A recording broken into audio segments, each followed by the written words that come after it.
please call the roll? Senators Bean. Here. Black. Here. Bernskatter. Brown. Carter. Crawford. McCreary. Razor. Washington. Mr. Chairman, a quorum has been established. We have a quorum. Not a lot on the agenda today besides SJR1 with Senator Hoskins. I don't think I'm going to go over all the rules unless you all want me to. The committee. Senator, I had a really good breakfast this morning. I was trying to prepare for 3 committees, actually 4 committees this morning, so I missed out on caucus breakfast this morning. All right, well, hopefully you weren't by yourself. I was for a while, I'll go ahead and tell you. But anyway. Well, the floor is yours next time. Thank you, Mr. Chairman, members of the committee. For the record, State Senator Denny Hoskins here today to present SJR1. This committee has heard this SJR several times over the past few years. Hunting, fishing, and harvesting wildlife have long been an American heritage. Only recently has the right to hunt, fish, and harvest wildlife come into question. Anti-hunting organizations would lead the public to believe that hunting, fishing, and harvesting wildlife are only a privilege subject to social pressures and prevailing public sentiments rather than an inherent right. In order to establish in perpetuity what has been assumed for centuries, several states have sought amendments to their state constitutions to give their citizens a right to hunt, fish, and harvest wildlife to continue a responsible use of natural resources. The approval of this amendment, I want to make this clear, does not legalize poaching. All right, it does not legalize poaching. Currently, 22 states have enacted legislation that protects the right to hunt and fish, including several of our neighboring states, Nebraska, Oklahoma, Arkansas, Tennessee, Kansas, and Kentucky. Vermont was the first state to adopt a constitutional provision protecting the rights of its citizens to hunt, trap, and fish. This right has been protected in Vermont since 1777. Both amendments on the 2016 November ballot in Kansas and Indiana were approved for the right to hunt and fish. North Carolina voters approved a right to hunt, fish, and harvest wildlife constitutional amendment in November of 2018. And with that, I'd be glad to answer any questions. Thank you, Senator. Any questions for the Senator? Senator McCreary. Good morning. Good morning.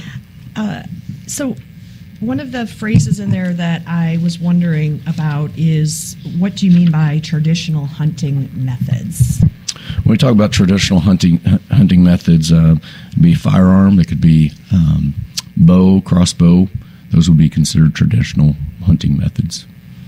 And so then I guess the flip side of that is, what are non-traditional methods that you wouldn't want to be included? Well, that's a good question. I haven't thought of, I guess. Like noodling? Noodling is not included. Okay. Yes, noodling is not included. Well, nothing's wrong with that. I'm just trying to think of, for those of us that have been, side of that. For those of us that have been here, we did have a big noodling movement a couple years. I was a Senate staffer during the noodling era. Yes, and it was a very hot topic there for a year or two. I know other states have noodling. I believe Oklahoma, I was talking to a state rep from Oklahoma. This does not legalize noodling. Okay. So, and then back to a serious question. Traditional hunting methods, is it still your intent with this SJR that there would be hunting seasons and that kind of thing, so that those that co-share, like I'm a big hiker, as you know, I would want to make sure that, like, I would know when. Yes, there would still be hunting seasons in the 22 states that have approved the right to hunt and fish. There's still hunting seasons in Texas and Wyoming, and I don't know if Colorado's not one of the states, but Oklahoma, they all still have hunting seasons. Okay. And then one last question. Mm-hmm. We had the noodling era. We also had the feral hog era. We have had the feral hog era. Yes. And so when your SJR talks about public hunting and fishing shall be the preferred means of managing and controlling wildlife, do you think that reopens this can of worms with how we're controlling our feral hog infestation? I don't believe that it does open that, although I'm a proponent of hunting feral hogs.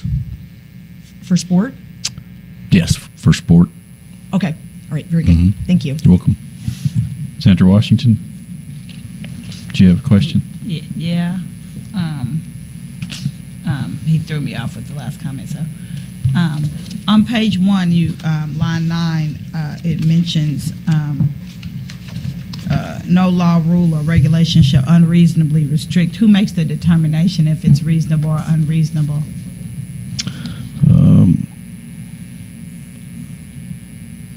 I think that would be, Department of Conservation. Okay, Currently. so that takes me to my next question. How does this affect conservation's current regulatory and enforcement authorities? I don't think that it does. I think that this is, in the 22 other states that this has been passed, it has not affected them. I know Department of Conservation is going to come up here and testify, but they are going to testify, I believe, against informational purposes only. So it might be a better one to ask that question and see what they think. But I don't believe that it affects that. And kind of following up with Senator McQuarrie, with this, how do we protect? Since we're saying no rule or regulation can restrict them, what do you propose to protect those animals in our state that need protection from hunting? Well, like I said, this does not legalize poaching, and so in the 22 states that have legalized a right to hunt and fish, it doesn't mean you can go out and shoot a bald eagle, so right?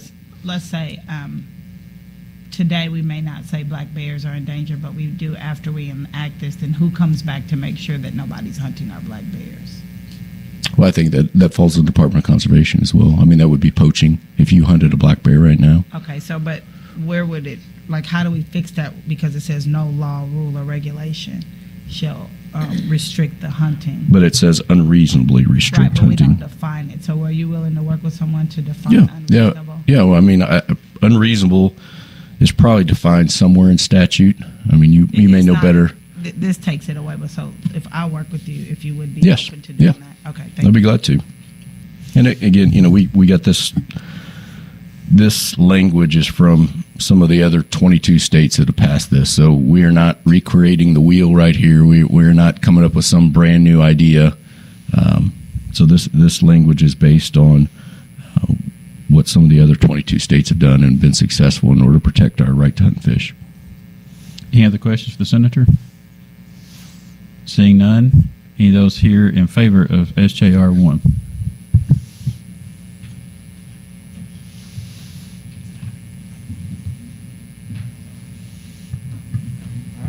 Chairman, members of the committee, Ben Tradwills with Missouri Farm Bureau, here to go on record in support of this legislation. Appreciate the Senator bringing it forward. We do have member-adopted policy in support of this effort. I'd love to answer any questions. Thank you, Ben. Any questions for the witness?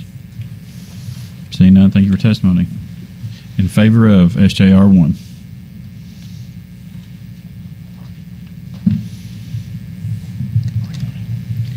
Mr. Chairman, members of the committee, my name is Karen Strange. I'm president of the Missouri Federation of Animal Owners. I'm here today to represent or speaking on behalf of the Sporting Dog Association of Missouri. This organization is in complete support of the Conservation Department and what they decide with various seasons of hunting and so forth. We feel this is just a backup for our members worry about urban sprawl coming out into the rural areas. They also worry about outside interests coming in who could propose a constitutional amendment against hunting and fishing, and so we're in support of the bill, and I'll be glad to answer questions. Thank you. Any questions to the witness? Senator Washington. Quick question. What's urban sprawl? Basically, where the cities and the suburban areas are spreading further into the rural areas, and making, I know our guys have mentioned that they have less and less ground to hunt on simply because, and even in the urban or even in the rural areas where even towns are spreading out. I'm in the Lake of the Ozarks area, and it's growing tremendously. So there's less ground to hunt on. So they're perfectly willing to work with the Conservation Department to ensure that they can still continue hunting with dogs, but it is a concern. So this would stop as the cities grow or something, this would stop them from enforcing any rules, or I'm trying to see how the urban sprawl relates to this. It basically leaves less land to hunt on, but the Sporting Dog Association is certainly willing to work with the conservation to ensure that they can continue on the grounds that are available. Okay, I'll stop. Any other questions? Seeing none, thank you for your testimony. Anybody here else in favor of Senate Joint Resolution number 1? Seeing none, anybody here opposed to SJR1? Seeing none, anybody here else for informational purposes? Morning, Senator. Morning. Good morning, Mr. Chairman, members of the committee. Aaron Jeffries, Deputy Director for the Missouri Department of Conservation. You know, this legislation's been around since the Senator Harold Caskey days back in the 90s. It's something that the department does have concerns with some of the language in the bill, but we are more than willing to work with the bill sponsor on agreeable language. I think hunting, fishing, trapping are well protected in our Constitution with our Commission's constitutional authority and their mission. This legislation doesn't do anything to provide additional hunting opportunities, fishing access, habitat, or even the programs that encourage folks to participate in hunting, fishing, and trapping. I think it's been brought up.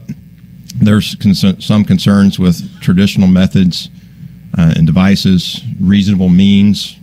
These have resulted in lawsuits in other states. For example, Arkansas, when they passed their right to hunt, their cankerous duck hunters immediately sued the state over their waterfowl reservation system. We saw something similar in Tennessee after they passed right to hunt. Commercial fishermen sued their state fish and wildlife agency. So that is one of our concerns. If we're going to do this, let's get the language right to continue to protect the Commission's authority as well as avoid any unnecessary consequences. With that, Mr. Chairman, I'll be happy to answer any questions. Any questions for the witness? Senator McCreary. Thank you. Thanks for being here, and I appreciate your willingness to help us get this right. Are there, of the states that the sponsor mentioned, you said there are 22 other states that have done something comparable to this. Do they have structures similar to our state or is the state of Missouri fairly unique with the Department of Conservation and Commission and that kind of thing? Senator, we are very unique. It's often referred to as the Missouri model. We're the only state in the union that has a commission with constitutional responsibility to manage fish, forest, and wildlife. Okay. Well, I had a faint memory of that, so I think that was part of why when we're going to be working with the sponsor on this to figure out how to meld that so that it works for what we have here in Missouri. Yeah. So, thank you. Any other questions for the witness? Seeing none, thank you for your testimony. Thank you, Mr. Chairman. Anybody here else in favor or for informational purposes for SJR1? Seeing none, Senator, do you have any closing comments? In some of the information from the NCSL that I have, and I'd be glad to share with the committee, it talks about the word reasonable. So by including the word reasonable, the standard of review is arbitrary rather than some form of strict or intermediate scrutiny. Without delving into the complexities of constitutional law, what this means is that any agency rule or regulation being reviewed will likely pass muster in court. So most states with constitutional rights to hunt fish have included similar language as reasonable rules or reasonable regulations. So far, by including it, they have not run into any problems. Thus, this language should provide adequate protection if defendants challenge fish and game laws under right to hunt amendment. So there has been some case law that used the word reasonable, and I'd be glad. Right. So I'd be glad to work with you on that. Thank you. Thanks, Senator. That concludes the hearing on SJR1. No further business coming for the committee. I move we adjourn. Do I have a second? Second. All those in favor of that motion, please say aye. All those opposed, no. We are adjourned. Thank you.